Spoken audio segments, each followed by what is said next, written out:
بسم اللہ الرحمن الرحیم۔ دیکھیے، امام نے جو کچھ بھی کہا ہے اس کو کر کر بھی دکھایا ہے۔ دیکھیے، مثنوی مولانا روم میں باقاعدہ ایک حکایت لکھی، بات کو سمجھانے کے لیے اس کو کوئی اپنے اس کا اعتراض کے حوالے سے اس بات کو نہ سنے۔ مثنوی مولانا روم میں انہوں نے ایک بڑی عجیب مثال لکھی، کہا کہ ایک طوطا تھا جو کہ اپنے مالک کے پنجرے میں قید تھا۔ مالک نے ایک دفعہ طوطے سے آگے کہا کہ میں ہندوستان جانا چاہتا ہوں، وہاں کے طوطوں کو تم کو اگر کوئی پیغام دینا ہے تو مجھے بتاؤ۔ اس نے کہا کہ بس جب آپ وہاں ہندوستان پہنچے تو جو بھی طوطے آپ کو ملے ان سے کہیے گا کہ تمہارا ایک بھائی فلاں ملک کے اندر ایک پنجرے کے اندر قید ہے، تم لوگ آزاد ہو لیکن وہ یہاں پر قید ہے، بس اتنا پیغام دے دینا۔ اب جب یہ شخص ہندوستان گیا اور وہاں اس نے طوطے اس کو ایک جگہ پہ نظر آئے تو ان طوطوں کے پاس گیا اور پیغام دیا کہ تمہارا ایک بھائی فلاں جگہ پر ایک پنجرے کے اندر قید ہے، اس نے پیغام دیا۔ اس نے کہا کہ جیسے ہی میں نے طوطوں کو یہ بات کہی فوراً سارے طوطے پھڑپھڑائے اور زمین پہ گر کر مر گئے۔ میں بڑا حیران اور پریشان ہوا جب اپنے وطن واپس آیا اور طوطے کو آ کر سارا ماجرا سنایا کہ جب میں نے ان کو یہ بات بتائی کہ تمہارا بھائی اس طرح سے وہاں قید ہے تو وہ پھڑپھڑائے اور گر کر مر گئے۔ طوطے نے بھی جب یہ بات سنی تو فوراً پر جو تھے وہ پھڑپھڑائے اس نے اور پنجرے کے اندر گر کر مر گیا۔ اب جو ہے مالک نے اس کو نکال کر دیکھا، واقعی مر چکا تھا، زمین کے اوپر پھینک دیا اس کو۔ جیسے ہی پھینکا وہ فوراً اڑتا ہوا ایک درخت کے اوپر جا کر بیٹھ گیا اور کہا کہ تمہارا بہت بہت شکریہ، اصل میں نے اپنے جو ساتھی تھے ان کو یہ پیغام دیا تھا کہ میں اس سلسلے میں کیا کروں، میں یہاں پر قید ہوں، تو میرے بھائیوں نے عمل کر کے یہ پیغام دیا کہ مر جاؤ تاکہ تم کو زندگی مل جائے، اور ایک عملی سبق دیا کہ مجھے بتا دیا کہ مجھے کرنا کیا۔ اب اس مثال کو تو ایک طرف رکھیے، اب بس یہ سوچیے کہ امام حسین علیہ السلام آپ کو کس طرح بتاتے کہ آپ کو کیا کرنا۔ دیکھیے، وہی حالات ہیں، وہی آج بھی وہی گناہ ہیں، وہی فسق و فجور ہے، وہی ماحول ہے، وہی اسلام کی پائمالی ہے، وہی ظلم و بربریت ہے۔ اب کیا کرو؟ امام حسین نے کر کر دکھا دیا کہ عملی طور پر اب تمہارا فریضہ کیا ہے، برائیوں، گناہوں اور ظلم کے مقابلے میں آواز بلند کرنا، اور جتنی اپنی صلاحیت ہو اس پوری صلاحیت کو استعمال کر دینا۔ اب اس کام کے لیے یعنی گناہوں سے آپ لوگوں کو روکیں، سختیاں اٹھائیں، لوگ اگر آپ کو برا بھلا کہیں تو اس کو بھی آپ برداشت کریں، اور بعض اوقات جانوں کی قربانی دینا پڑے تو وہ بھی آپ قربانیاں دیں۔ امام حسین علیہ السلام اگر یہ قربانیاں نہ دیتے تو ممکن ہی نہیں تھا کہ پیغام صدیاں کراس کر کے آج یہاں تک پہنچ جاتا۔ اب تک صرف زبانی بات اگر امام کرتے اور اس کے ساتھ عمل نہیں ہوتا تو قول امام کی تو کتنی تفسیریں اور تعویلیں جو ہیں وہ کر دی جاتی، اور امام اگر 100 زبانوں کے اندر بھی اگر یہ پیغام آپ کو دیتے تو ممکن نہیں تھا کہ صدیوں کو پار کرتا ہوا یہ پیغام آج آپ تک پہنچ جاتا، ممکن ہی نہیں تھا۔ تو امام نے کر بتا دیا اور اس تمام طریقہ کار کو آپ کے سامنے واضح کر دیا کہ گناہوں اور ظلم کے مقابلے میں کون کون سی حکمت عملی کیسے کیسے انجام دینا ہے۔ یہی سیرت امام کا ایک سبق کربلا سے ملتا ہے۔ اچھا دیکھیے، یہ جو امام نے صدائے استغاثہ میدان کربلا میں بلند کی تھی، یہ امام نے کب بلند کی تھی؟ جب سارے انصار مارے جا چکے تھے۔ اس وقت اس مدد کا ان سے تو تقاضا ہو نہیں سکتا تھا، اس کا مطلب ہے کہ بعد میں آنے والے افراد سے امام کا یہ تقاضا تھا، یعنی ہم سے امام کا کوئی تقاضا، ہم سے کوئی خاص قسم کی مدد امام کو درکار تھی۔ یہ مدد کون سی ہے جو امام نے صدائے استغاثہ بلند کر کے آپ سے مانگی تھی؟ اس کی توضیح آپ نے کتنی مجالس کے اندر سنی، کتنے ذاکر یا ذاکرہ ایسی ہیں کہ جو اس پر بات کرتی ہیں؟ معدود صرف چند علماء حقہ کے یا چند اچھے ذاکرین یا جو ذاکرات ہماری ماشاءاللہ جو ہے وہ کام کر رہی ہیں، صرف چند ایک کو چھوڑ کر، لیکن کتنے پرسنٹیج ایسے افراد کی ہوگی جو اس مقصد امام حسین پر اور امام کی صدائے استغاثہ کی اس کا مقصد کیا تھا، امام کو ہم سے کون سی مدد چاہیے، کتنی مجالس کے اندر آپ نے اس بات کو سنا؟ 1% سے بھی مشکل ہے کہ پرسنٹیج زیادہ ہو سکے، اس سے بھی کم۔ یعنی وہ مقصد جو امام حسین خود بیان کر کے گئے اس پر مجالس میں کوئی بات نہیں ہوتی. کسی گناہ کی کوئی مذمت ہم عام طور پر زیادہ تر مجالس کے اندر نہیں سنتے. کسی واجب کی کوئی اہمیت کسی مجلس کے اندر الگ سے جو ہے وہ بیان نہیں کی جاتی. نیکیوں کی فضیلتیں عام طور پر مجالس کا عنوان نہیں ہوتی. لوگوں کی جس سے کردار سازی ہو ایسا کوئی عنوان مجالس اعضاء کے اندر نہیں رکھا جاتا. آپ اٹھائیے ذخیرہ مجالس، کتابیں، کیسیٹس، ڈی وی ڈیز، سی ڈیز رینڈملی اٹھائیے اور کہیں سے بھی یا انٹرنیٹ پہ آپ اٹھا کر سننا شروع کریں. ان موضوعات کے اوپر بات ہی نہیں ہوتی. کن موضوعات پر بات ہوتی ہے؟ جو نان ایشوز ہیں. مثلا ایمان ابو طالب پہ بہت آپ کو بات ہوتی نظر آئے گی. درود بھیجیے محمد و آل محمد.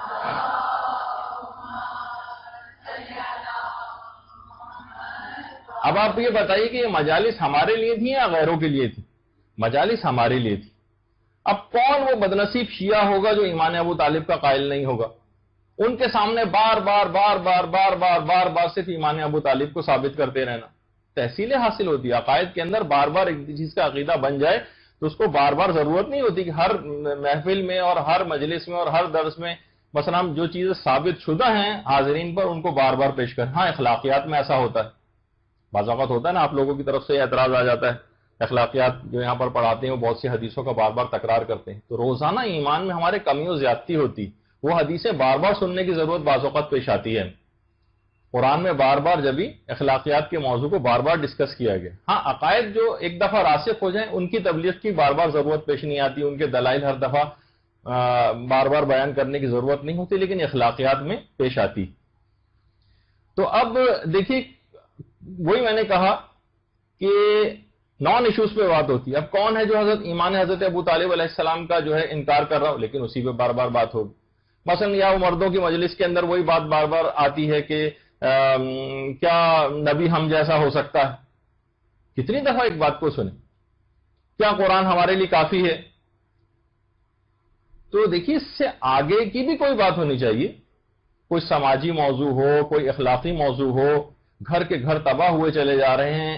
اخلاقیات لوگوں کی تباہ ہو رہی ہے. کردار لوگوں کے تباہ ہو رہے ہیں اور تربیت نہ کوئی کر رہا ہے نہ کوئی کرتا نظر آ رہا ہے. کب یہ تمام چیزیں ہوں گی؟ ہاں اگر کچھ اور ہمارے فورم فعال ہوتے، جیسا کہ حق ہے فعال ہونے کا، سیمینار مختلف موضوعات پہ ہوتے، ورکشاپ مختلف موضوعات پہ ہوتے، گروپ ڈسکشنز ایسے ہوتے، مساجد کے اندر چیزوں کو اس طرح سے بیان کیا جاتا، دروس انداز کے ایک جال بچھا ہوا ہوتا، مدرسے آپ کے بہت زیادہ فعال ہوتے اس سلسلے میں. لیکن زیادہ تر ہم یہ دیکھتے ہیں کہ ان کے اندر وہ کوالٹی نہیں پائی جاتی ہے. اگر کچھ لوگ کام کر بھی رہے ہیں تو وہ غیر معیاری قسم کا کام بعض اوقات نظر آتا ہے. اور مجالس کو اگر ہم اٹھا کے دیکھ لیں تو لاجانب ایسے سدرۃ المنتہا کی لمبائی چوڑائی اور گہرائی ان کے اندر ناپی جا رہی. اور بہت سے تو افراد جو کہ دینداری کے حوالے سے بھی مشہور ہیں تو بعض اوقات وہ عام حاضرین کا مجمع، اس کے اندر جناب ملا صدرہ کے جو ہے وہ نظریات وہ پیش کر رہے ہیں اور ان کی اسفار اربع جو مشہور ان کا نظریہ ہے وہ چیزیں بیان کی جا رہی ہیں. یا مثلا ملا ہادی سبزواری ان کی جو شرح منظومہ ہے کتاب، اس کے مطالب لوگوں کے سامنے پیش کیے جا رہے ہیں کہ جو انتہائی یعنی عام لوگوں کے سامنے یہ چیزیں بیان کرنے کی نہیں. بعض اوقات استدلال لائے جاتے ہیں تو متشابہ جو آیات ہیں یا احادیث ہیں ان سے استدلال لائے جاتا ہے. اور ان موضوعات میں سے جو کہ اخلاقی موضوعات ہیں جس سے اخلاق و کردار کے اندر کوئی تبدیلی آتی ہے ان کو موضوع بحث ہی نہیں بنایا جاتا. اب آپ خود اپنے دل پر ہاتھ رکھ کر سوچئے، بیان کریں کہ جو پچھلے سال جتنی مجالس آپ نے سنی تھی، فقط ان مجالس کو سن کر آپ کے اندر کیا تبدیلی پیدا ہوئی. پچھلے سال جو آپ نے کتنی مجلسیں سنی ہوں گی نا، اپنے اندر کوئی تبدیلی بتائیے. یعنی جب مقصد امام حسین علیہ السلام فراموش ہو جائے تو اس کا براہ راست اثر عزاداری کے مضامین پر پڑتا. عزاداری کے مضامین پر لوگ مجلس کے اختتام پر اپنی کسی ذمہ داری پیدا کرنے کا کوئی احساس ان کے اندر پیدا نہیں ہوتا، بلکہ مجلس کے اختتام پر ذمہ داری ختم ہونے کا احساس پیدا ہوتا ہے. یعنی وہ تمام افراد جو مجلس اعضاء آ کر اٹینڈ کر رہے ہیں مجلس کے اختتام پر اپنی کسی ذمہ داری اور فریضے کے احساس کے قائل نہیں ہوتے. اور وہ امام حسین کے جو امت کی اصلاح کے لیے جنہوں نے اپنے پورے خانوادے کو کٹوا دیا اور سب کے سب لوگ جو ہے وہ شہید کروا دیے، یعنی ان کے اس مقصد کی طرف نہ پڑھنے والے کا دماغ اور ذہن اور مضامین جاتے ہیں اور نہ سننے والے اس طرف متوجہ ہوتے ہیں. یہ امام حسین علیہ السلام پر وہ تازہ مظالم ہیں جو آج کل کیے جا رہے ہیں ان کے مقصد کو فراموش کر. دیکھیے مجالس امام حسین علیہ السلام جو ہیں یہ شفا خانے کی طرح سے، یہ ہاسپٹلس ہیں. یہاں گناہ گار جو ہیں اپنی بیماریوں کی شفا پاتے ہیں، اور ذاکر جو ہے وہاں پر کسی ڈاکٹر کی طرح سے. اب آپ خود بتائیے کہ اگر ڈاکٹر علاج نہ کرے اور صرف فقط اشعار سنا کر مریض کو چلا جائے تو کیا مریض کبھی کوئی صحت یاب ہوگا؟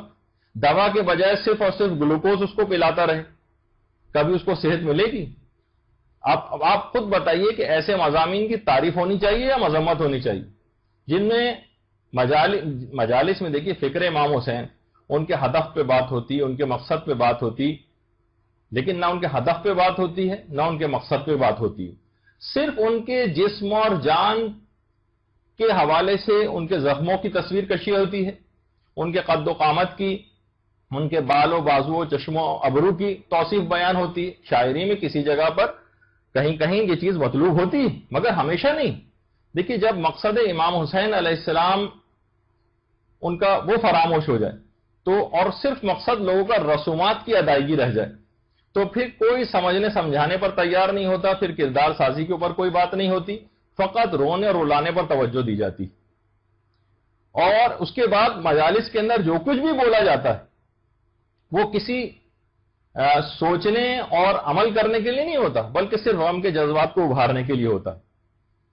مجالس اعضاء پڑھنے والے یہ نہیں بتاتے کہ امام حسین کیوں قتل ہوئے، بلکہ وہ صرف یہ بیان کرتے ہیں کہ امام حسین کیسے قتل ہوئے.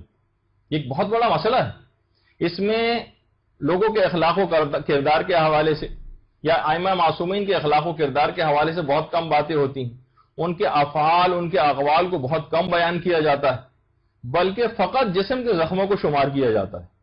علماء بیان فرماتے ہیں کہ اگر یہ والا طریقہ کار اپنایا جاتا ہے تو عزاداری میں ترقی بجائے عمودی ہونے کی، پرپینڈیکولر اوپر کی طرف جاتی ہے، عزاداری افقی ہو جاتی، ہاریزونٹل. یعنی ترقی اس طرح سے ہونی چاہیے تھی، عمودی ہونی چاہیے تھی، نہ کہ افقی. تو اور یہاں پر کمال جو ہے نا وہ فقط اور فقط ادائیگی رسوم میں سمجھا جاتا ہے. علم کا سائز کتنا ہونا چاہیے، جتنا اب بڑے سے بڑا علم کرتے چلے جائیں، اس میں کوئی یعنی اس کی مذمت خدا نخواستہ نہیں ہو رہی، لیکن فقط جس کی طرف توجہ ہو کر رہ گئی ہے، فقط گوٹا کناری اس پہ کیسا لگا ہوا ہے، اس پہ کپڑا اور رنگ کس طرح کا ہے، ساری توجہات کا مرکز وہ چیز ہو جاتی جو سب اپنی جگہ ایک جہت کے لحاظ سے مطلوب بھی ہیں مگر مکمل اسلام ان کے اندر نہیں. اور آپ نے بہت کچھ چھوڑ کر بہت کم پر اکتفا کر لیا. تو دیکھیے عزادار مجلس اعضاء کے بعد، اس سے پہلے بھی بات بیان ہوئی تھی، سمجھتے ہیں کہ بس آخری مرحلہ یہی ہے، اس کے بعد کچھ نہیں، تبرک لینا ہے، گھر چلے جانا ہے.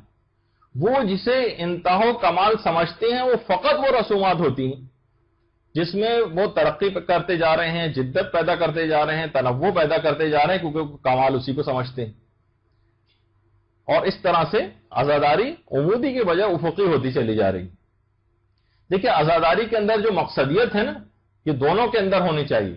اس کی ظاہری شکل میں بھی مقصدیت ہونی چاہیے اور اس کے مضامین میں بھی مقصدیت ہونی چاہیے. یعنی جو عزاداری ہم کر رہے ہیں اس میں حسینی کردار پیدا نہیں ہو رہا.